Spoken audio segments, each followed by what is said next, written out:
Hello বন্ধুরা, যেমন শীত ধীরে ধীরে আমাদের কাছ থেকে কলাইশুঁটির টেস্টি পরোটা নিয়ে চলে যাচ্ছে, ঠিক তেমনি আমাদের জিভের টেস্টটাও পাল্টে যাচ্ছে। তাই আজ আমিও একটি রেসিপি নিয়ে এসেছি, যেটি হলো আলু পরোটা। তাহলে চটপট আমরা দেখে নিই আলু পরোটা কেমন করে বানিয়েছি।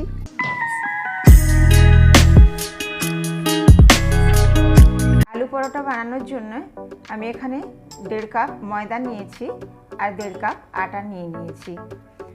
আর ওতে আমি 1 চামচ ঘি দিয়ে দিচ্ছি ময়ানের জন্য। পরিমাণ মতো সামান্য একটু লবণ দিয়ে দিচ্ছি। এবার আমি জল দিয়ে ভালো করে মেখে নেব। একটা ডো তৈরি করে নেব জল দিয়ে। এইভাবে মেখে আমি একটা ডো তৈরি করে নিয়েছি। এবার আমি এই বাটিটা থেকে একটা প্লেটে করে এটা নিয়ে নেব, যাতে আমার মাখতে ভালো করে সুবিধা হবে। এবার আমি এইটাকে এইভাবে একটু মেখে নেব। এরকম করে এইভাবে আমি 3-4 মিনিট ধরে ময়দাটাকে ভালো করে মেখে নিয়েছি। দেখুন একটা সুন্দর ডো তৈরি হয়ে গেছে আমাদের। একদম পাতলাও হয় না আর একদম শক্তও হচ্ছে না। এইভাবে আমি ডোটাকে ভালো করে মেখে নিয়েছি।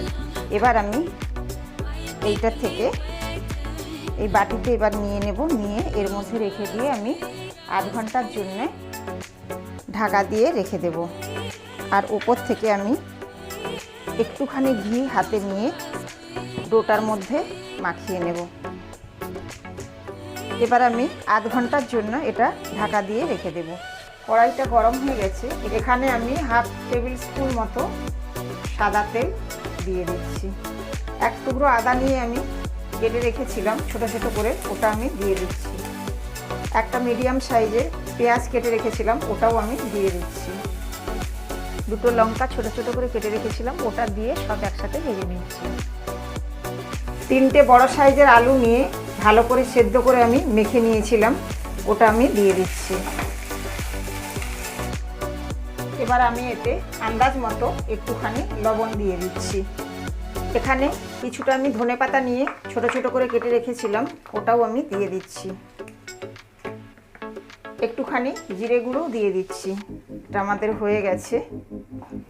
এবার গ্যাসের ফ্লেমটাকে আমি বন্ধ করে দেব। আধা ঘন্টা হয়ে গেছে। আমি এইভাবে লেচিগুলোকে বানিয়ে নিয়েছি। এই দেখুন।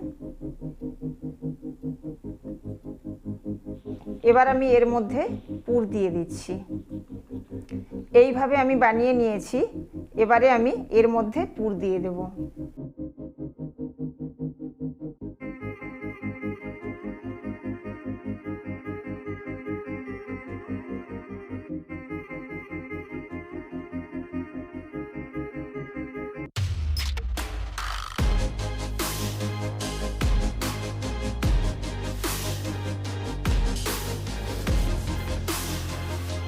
এইভাবে সমস্ত লেচির মধ্যে আমি পুরটা দিয়ে দেব।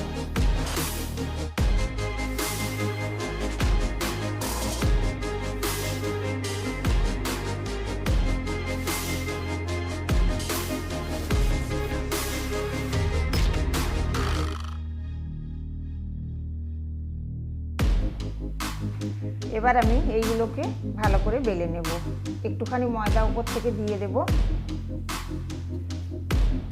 আমি এটা তেল দিয়ে বেলবো না, ময়দা দিয়েই বেলবো আস্তে আস্তে করে। দেখুন এইভাবে আমি সুন্দর করে গোল করে পরোটাগুলোকে বেলে নেব। বেশি জোরে চাপ দেব না, চাপ দিলে আলুর পুরটা তাহলে ফেটে বেরিয়ে আসবে। হালকা করে চাপ দিয়ে দিয়ে আস্তে আস্তে গোল করে নেব। এইভাবে গোল করে আমি সব পরোটাগুলো বেলে নিয়েছি। এবার আমি পরোটাগুলো ভেজে নেব।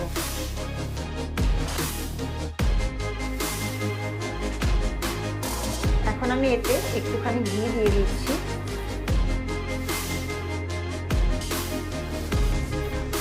এখন আমি পরোটাগুলো ভেজে নিচ্ছি। দেখুন পরোটাগুলো সুন্দরভাবে ফুলে উঠেছে।